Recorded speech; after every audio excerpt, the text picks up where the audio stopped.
ಉತ್ತರ ಕರ್ನಾಟಕದ ಹೆಮ್ಮೆಯ ರೈತ ಧ್ವನಿ ಟಿವಿ ಚಾನೆಲ್, ಬೆವರಿಗೊಂದು ಭರವಸೆ. ರೈತ ಧ್ವನಿ ನ್ಯೂಸ್ಗೆ ಸ್ವಾಗತ. ಕರವೇ ಹಾಗೂ ಕೆಲವು ಸಂಘಟನೆಗಳಿಂದ ರೈತರಿಗೆ ಕೃಷಿ ಉತ್ಪನ್ನ ಮಾರುಕಟ್ಟೆ ತೆರೆಯುವಂತೆ ಹಲವು ಬೇಡಿಕೆಗಳನ್ನು ಈಡೇರಿಸುವಂತೆ ಒತ್ತಾಯ. ಕೃಷಿ ಉತ್ಪನ್ನ ಮಾರುಕಟ್ಟೆ ತೆರೆಯದಿದ್ದರೆ ಮುಂದಿನ ತಿಂಗಳಲ್ಲಿ ಕೂಡ್ಲಿಗಿ ತಾಲೂಕಿಗೆ ಬರುವ ಸಿಎಂ ಸಿದ್ದರಾಮಯ್ಯ ಅವರಿಗೆ ಗೆರಾವು ಹಾಕುವುದಾಗಿ ಹೋರಾಟಗಾರರು ಎಚ್ಚರಿಕೆ ನೀಡಿದ್ದಾರೆ. ವಿಜಯನಗರ ಜಿಲ್ಲೆ ಕೂಡ್ಲಿಗಿ ಪಟ್ಟಣದ ಗಾಂಧೀಜಿ ಚಿತಾಭಸ್ಮದಿಂದ ಕರ್ನಾಟಕ ರಕ್ಷಣಾ ವೇದಿಕೆ ಹಾಗೂ ಕೆಆರ್ಎಸ್ ಪಕ್ಷ ಕರ್ನಾಟಕ ರಾಜ್ಯ ರೈತ ಸಂಘ ಸಮ್ಮುಖದಲ್ಲಿ ಕೂಡ್ಲಿಗಿಯ ಕೃಷಿ ಉತ್ಪನ್ನ ಮಾರುಕಟ್ಟೆ ತೆರೆಯಬೇಕು ಹಾಗೂ ಹಲವು ಬೇಡಿಕೆಗಳನ್ನು ಈಡೇರಿಸಿ ರೈತರಿಗೆ ವ್ಯಾಪಾರ ವಹಿವಾಟ ಮಾಡಲು ಕೃಷಿ ಉತ್ಪನ್ನ ಮಾರುಕಟ್ಟೆಯ ಅಧಿಕಾರಿಗಳು ಮುಂದಾಗಬೇಕು ಎಂದು ಸಂಘಟನೆ ಹೋರಾಟಗಾರರು ಪ್ರತಿಭಟನಾ ರ್ಯಾಲಿ ಮೂಲಕ ಎಪಿಎಂಸಿಗೆ ಬಂದು ಮಾನ್ಯ ತಾಲೂಕಾ ದಂಡಾಧಿಕಾರಿಗಳಿಗೆ ಹಾಗೂ ಎಪಿಎಂಸಿ ಅಧ್ಯಕ್ಷರು ಹಾಗೂ ಕಾರ್ಯದರ್ಶಿಗಳಿಗೆ ಮನವಿ ಪತ್ರ ನೀಡಿದರು. ಈ ಸಂದರ್ಭದಲ್ಲಿ ಕರ್ನಾಟಕ ರಕ್ಷಣಾ ವೇದಿಕೆಯ ತಾಲೂಕಾ ಅಧ್ಯಕ್ಷರಾದ ಕಾಟೇರ್ ಹಾಲೇಶ್ವರ ನೇತೃತ್ವದಲ್ಲಿ ಈ ಹೋರಾಟವನ್ನು ಹಮ್ಮಿಕೊಂಡಿದ್ದು, ಕೂಡ್ಲಿಗಿ ಎಪಿಎಂಸಿ ಆವರಣದಲ್ಲಿರುವ ದಲ್ಲಾಳಿ ಅಂಗಡಿಗಳನ್ನು ತೆರೆದು ಎಲ್ಲಾ ಹಳ್ಳಿಗಳಿಂದ ಬರುವಂತಹ ರೈತರಿಗೆ ದವಸ ಧಾನ್ಯಗಳನ್ನು ಮಾರಾಟ ಮಾಡದೆ ಹೊರಗಡೆ ಮಾರಾಟ ಮಾಡುವುದರಿಂದ ರೈತರಿಗೆ ಅನ್ಯಾಯವಾಗುವ ಸಾಧ್ಯತೆಗಳು ಎಲ್ಲ ಹೆಚ್ಚು ಎಂದು ಹೋರಾಟಗಾರರು ಆಕ್ರೋಶ ವ್ಯಕ್ತಪಡಿಸಿದರು. ಹಿರೇಮಠ ಪ್ರಸನ್ನ ಸ್ವಾಮಿ ಈ ಹೋರಾಟಕ್ಕೆ ಚಾಲನೆ ನೀಡಿದರು. ಕೂಡ್ಲಿಗಿ ತಾಲೂಕಿನ ಬಿಜೆಪಿ ಜಿಲ್ಲಾ ಉಪಾಧ್ಯಕ್ಷರಾದ ಸೂರ್ಯಪ್ಪ, ಕರ್ನಾಟಕ ಮುಸ್ಲಿಂ ಸಂಘದ ರಾಜ್ಯಾಧ್ಯಕ್ಷರಾದ LS ಬಶೀರ್ ಅಹಮದ್, ಬಿಜೆಪಿ ರೈತ ಮೋರ್ಚಾದ ಜಿಲ್ಲಾಧ್ಯಕ್ಷರಾದ ಹುರುಳಿಹಾಳ್ ರೇವಣ್ಣ, ಕರ್ನಾಟಕ ರಕ್ಷಣಾ ವೇದಿಕೆಯ ಹೊಸಪೇಟೆ ತಾಲೂಕು ರಮೇಶ್, ಹರಪನಹಳ್ಳಿ ತಾಲೂಕು ಅಧ್ಯಕ್ಷರಾದ ನಾಗರಾಜ್ ಹೂವಿನ ಹಡಗಲಿ, ಕೆಆರ್ಎಸ್ ಪಕ್ಷದ ತಾಲೂಕಾ ಅಧ್ಯಕ್ಷರಾದ ಶರಣಪ್ಪ ರಮೇಶ್ ಹಾಗೂ ಸೇರಿದಂತೆ ಇತರರು ಇದ್ದರು.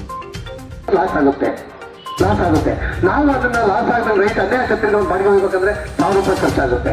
1000 ರೂಪಾಯಿ ಖರ್ಚಾಗಬಾರ್ದಂದ್ರೆ ನಮ್ಮ ಏಜೆನ್ಸಿಯರು, ನಮ್ಮ ಶಾಸಕರು ಕನ್ವಿನ್ಸ್ ಮಾಡಿ ಇಲ್ಲಿ ಸ್ವಲ್ಪ ಕರೀತಾರೆ ಬರಬೇಕು ಅಂತ ಒಂದು 2 ಮೀಟಿಂಗ್ ಮಾಡಿ ಇದನ್ನ ಅನುಕೂಲ ಈ ಭಾಗದ ರೈತರು ಮಾಡಿ ಇಂಥ ಹೋರಾಟ ಅನೇಕ ನಡೀಲಿ ಇಂಥ ಹೇಳ್ತಾ ಈ ಒಂದು ಹೋರಾಟಕ್ಕೆ ಯಾವತ್ತೂ ತರ ಬೆಂಬಲ ಇದೆ. ನನ್ನನ್ನು ಕಾಟಾ ಆಲೋಚನವರು ನಮ್ಮ ಪಾಪಣ್ಣನವರು ಕರೆದರು ಮೊನ್ನೆ ಫೋನ್ ಮಾಡಿ. ನಾನು ಎಲ್ಲಿದ್ರೂ ಕೂಡ ಈ ಹೋರಾಟಕ್ಕೆ ರೈತ ವಿಷಯದಾಗ ಮಾತ್ರ ಬರ್ತೀನಿ. ಮೊನ್ನೆ ದೇವಸ್ಥಾನದಲ್ಲಿ ಯಾವುದೊಂದು ಹೋರಾಟ ಮಾಡ್ತಿದ್ರು ನಮ್ಮ ಅಣ್ಣ ಬಸವಜನ್ ಅವರೆಲ್ಲ. ಆ ಹೋರಾಟ ಸುಮ್ಮನೆ ನಿಂಗೆ ಸಿದ್ಧಪಡಿಸೋದು ಆದರೆ ನಾನು ಬರ್ತಂತೆ ಅವ್ರ ಜೊತೆ ಬಂದೆ. ಯಾವುದೋ ಒಂದು ವಿಷಯದಾಗ ಪಾಪಣ್ಣ ನಾವಲ್ಲಿದ್ವಿ, ಅಲ್ಲಿ ತಾಲೂಕು ಆಫೀಸ್ ಆಗಿದ್ವಿ. ನಮಗೆ ರೈತರಿಗೋಸ್ಕರ ನಾನು ಜಿಲ್ಲಾ ಪಂಚಾಯತ್ ಮೆಂಬರ್ ಆಗಿರ್ಬೋದು, ಏಪೆಂಸಿ ಅಧ್ಯಕ್ಷ ಆಗಿರ್ಬೋದು, ಗ್ರಾಮ ಪಂಚಾಯತ್ ಉಪಾಧ್ಯಕ್ಷ, ಇದು ಯಾವ ನನಗೆ ಸಂಬಂಧ ಇಲ್ಲ. ನಾನು ರೈತರಿಗೋಸ್ಕರ ನಾನು ಯಾವತ್ತೂ ಕೂಡ ಒಂದು ಬಡವರಿಗೋಸ್ಕರ ಹೋರಾಟ ನಾನು ಸದಾ ಸಿದ್ಧ. ಆ ಹೋರಾಟಕ್ಕೆ ನನ್ನ ಬಳಸೋಳಿ ತಮ್ಮ ಕೈಲಾದಂಥ ಸಹಕಾರ ಕೂಡ ನನಗೆ ಇರುತ್ತೆ ಅಂತ ಹೇಳ್ತಾ ನನಗೆ ಮಾತಾಡೋಕ್ಕೆ ಅವಕಾಶ ಕೊಟ್ಟ ತಮ್ಮೆಲ್ಲರಿಗೂ ಅಂತ ವೇದಿಕೆ ಮೇಲೆ ಇರ್ತಕ್ಕಂಥ ಎಲ್ಲರಿಗೂ ನನ್ನ ಮಾತನ್ನು ಮುಗಿಸ್ತೇನೆ. ಜೈ ಹಿಂದ್, ಜೈ ಭಾರತ ಮಾತೆ. ನೀವು ಹೋರಾಟಕ್ಕೆ ಬೆಂಬಲ ನೀಡಿದರೆ ಅವರಿಗೆ ನಾವೆಲ್ಲ ಹೃದಯಪೂರ್ವಕವಾಗಿ ಸ್ವಾಗತಿಸ್ತಾ, ಇವತ್ತು ರೈತರ ಕಷ್ಟ ಕೇಳೋವರೇ ದಿಕ್ಕಿಲ್ಲ. ರೈತರು ಇವತ್ತು ಕೂಡ್ಲಿಗಿ ತಾಲೂಕಿನಲ್ಲಿ ಕೆಲವೊಬ್ಬರು ರಾಜಕಾರಣಿಗಳು ಪ್ರಭಾವಿತರು ಇವತ್ತು ಬರೇ ಜನಗಳನ್ನ ದುಡ್ಡು ಮುಖಾಂತರವಾಗಿ ಅವ್ರನ್ನ ಕೊಟ್ಟು ಕೂಡಿಸಿದ್ದಾರೆ. ರೈತರು ಪ್ರಾಮಾಣಿಕ ಕೆಲಸ ಮಾಡ್ತಕ್ಕಂಥ ರೈತರು ಒಳಗಡೆ ಕೆಲಸ ಮಾಡ್ತಿದ್ದಾರೆ. ಇವರು ಯಾರೋ ಒಬ್ರು ದಳ್ಳಾಳಿಗಳು ರೈತರ ಮೇಲೆ ದೌರ್ಜನ್ಯ ಮಾಡಿ ಪಟ್ಟಿ ಮಾಡಿದ ತಿಂಗಳ ಮಾಡಿ ಇವತ್ತು ರೈತರು ಅಲೆದಾಡ್ತಿದ್ದಾರೆ. ಹಂಗಾಗಿ ಸೆಕ್ರೆಟರಿಗೂ ಅಧ್ಯಕ್ಷರಿಗೂ ಸಮಿತಿ ಆಗಿದೆ, ಸೆಕ್ರೆಟರಿ ಇದ್ದಾರೆ, ಕಾರ್ಯದರ್ಶಿಗಳಿದ್ದಾರೆ.